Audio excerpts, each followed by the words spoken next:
계속해서 한동훈 후보자 얘기도 하고 있는데 한 후보자는 윤석열 정부 초대 법무부 장관 후보자가 되기 전부터 문재인 정부를 작심 비판했었죠.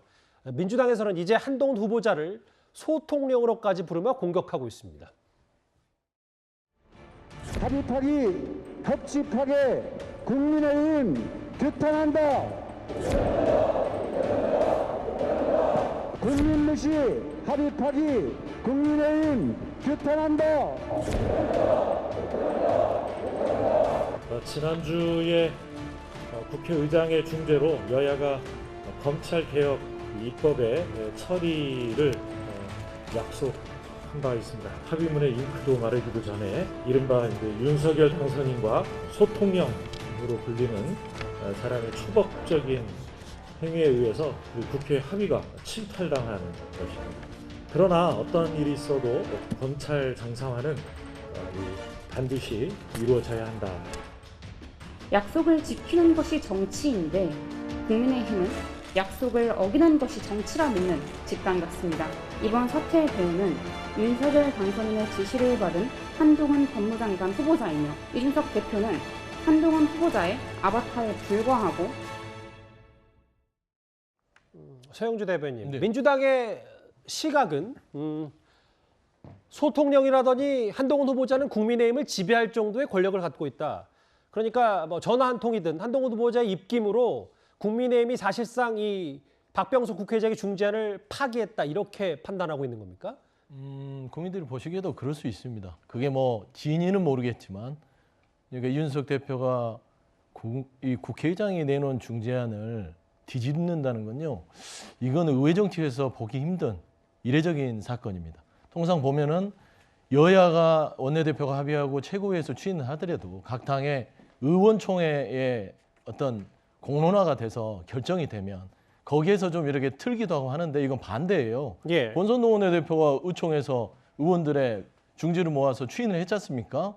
국회의장의 중재안, 검찰개혁에 대한 중재안을 받아들이고 민주당과 합의를 해서 빨리 이런 부분들을 마무리하자라고 합의를 했음에도 불구하고 최고위에서 이준석 대표가 그걸 틀어버리죠. 근데 그 틀어버린 이유가 3일이 지나서요. 주말 동안 무슨 일이 있었는지 모르겠어요.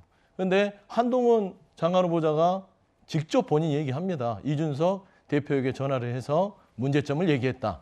그렇지 않습니까? 그럼 누가 보더라도 이준석 대표가 3일 동안 아무런 얘기를 없다가 한동훈 장관 후보자, 그러니까 뒤에 큰 윤석열 당선자의 친동생 같고 가장 최측근인 한동훈 장관 후보자가 전화 한 통을 하니까 이 의총에서 모아진 중지가 한 번에 없어집니다.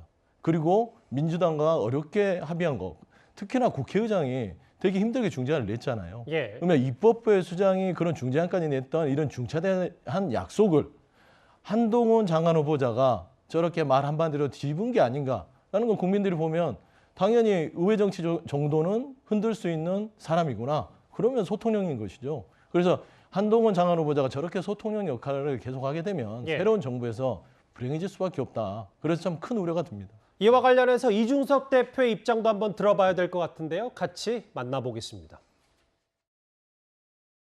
논의 이후에 바뀐 게 아니라요. 네. 한동훈 장관 후보자 전화통화를 하겠다고 할 때부터 이미 네. 이것에 대한 수정 의지는 어느 정도 있었기 때문에 전화통화를 해본 거 맞습니다. 단순히 자문 차원이고 잘 모르면 물어봐야 된다. 그럼 민주당도 추미애 전 장관에게 물어봐야 이준석 대표 얘기를 이렇게 했는데 민주당에서는 계속 소통령, 뭐 왕장관 이렇게 표현하는 게 오히려 뭐 일각에서는 정치인 한동훈을 좀 더 과거 윤석열 당선인처럼 키워주는 꼴 아닌가 뭐 이런 분석도 있는데요. 어떻게 생각하십니까? 결과적으로 그렇게 될 가능성은 있죠. 왜 그러냐면 지금 민주당이 그 수많은 장관 후보자들 중에서 유일하게 한동훈 후보자에 대해서 아주 집중적으로 표적해서 공격을 하고 있단 말이죠. 그러다 보니까 저렇게 되면 그러니까 이제 민주당이 야당이 될 경우에 야당의 표적이 되는 여당의 그 뭐 법무장관 뭐 이렇게 되면요. 그 부분에 대한 일반 국민들의 관심도가 대폭 올라갑니다. 예. 그럴 경우에는 어떤 뭐 정치적 배경 같은 것도 훨씬 더 두터워질 가능성이 있거든요. 왜냐하면 장관은 뭐 정치인에 가까운 정무직 공무원이기 때문에 저런 식으로 민주당이 표적해서 한동훈 후보자를 공격할 경우에 한동훈 후보자가 일정한 정도의 정치적 위상을 저는 확보할 수 있다고 생각합니다. 뭐 그것이 나중에 무슨 뭐 윤석열 대통령의 무슨 후계자 반열까지 갈 수 있을 것이냐는 건 별개의 얘기고 예. 그리고 지금 현재 한동훈 후보자의 정치적 위상은 오히려 민주당이 키워지고 있는 측면이 있고 민주당이 자꾸 소통령 얘기를 하려면 그거에 근거가 있어야 되는데 지금 뭐 이준석 대표가 한동훈 후보자하고 전화했고 근데 잘 보시면 아시지만 자꾸 이렇게 거두절미해서 민주당이 공격을 하면 안 된다고 생각하는 게 예. 이준석 대표는 그럼 한동훈 후보자하고만 통화를 했느냐? 그건 아닙니다. 예. 이준석 대표의 말을 잘 보시면 한동훈 후보자뿐만 아니고 그 후에 여러 사람들하고 통화를 했다. 그래서 그 결론이 이 중재안을 우리가 받으면 안 되겠다라고 해서 재논의가 필요하다. 이런 표현이거든요. 그러니까 그런 표현들을 정확하게 왜곡하지 않고 인용을 한 다음에 뭐 이런저런 근거로 한동훈 후보자에 대해서 낙인을 찍는 건 모르겠는데 지금 정도의 근거를 가지고서 과연 소통령이라고 하는 것이 우리 국민들한테 얼마나 먹혀들 것인가 저는 회의적입니다. 예. 국민들이 판단하겠지만요. 그냥 예. 상식적으로 보십시오.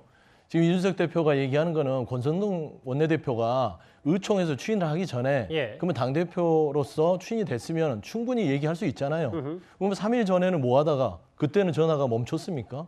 어디를 그러면 외국에 출타했습니까? 그거 아니잖아요. 그때 물어봐서 중재안에 의총이 됐더라도 이건 좀 아니니까 멈춰주십시오 얘기할 수 있습니다. 예. 근데 3일 동안 왜 또 자문을 구해서 뒤집습니까?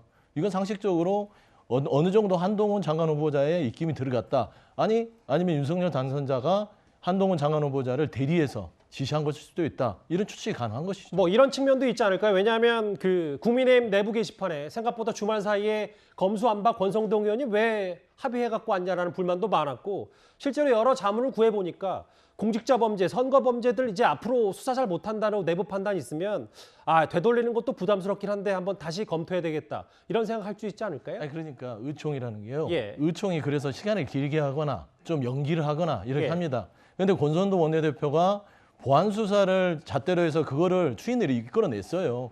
당시에 그 이총에서 끝나면 불만이 있어도 그냥 가는 거거든요. 그러니까 누가 봐도 이건 상식적으로 납득이 안 되죠. 알겠습니다. 한동훈 후보자가 이슈의 중심이긴 해요. 민주당은 한동훈 후보자를 청문회 낙마 1순위로 올려놨죠. 그런데 어제 문재인 대통령이 장관 임명과 관련해서 이런 말을 했습니다. 국회에 대한 일종의 그 윤석열 당선인의 선전포고다. 윤석열 정부의 실질적 이인자 암덩어리가 되기 전에 깨끗이 도려내야 합니다. 그 법률상 그 국회 동의가 필요한 자리가 있고 예. 국회 동의가 없어도 되는 국회 동의 없이 뭐 임명한 사례가 많다. 뭐 이게 특별히 그 문제로 생각하지는 않고.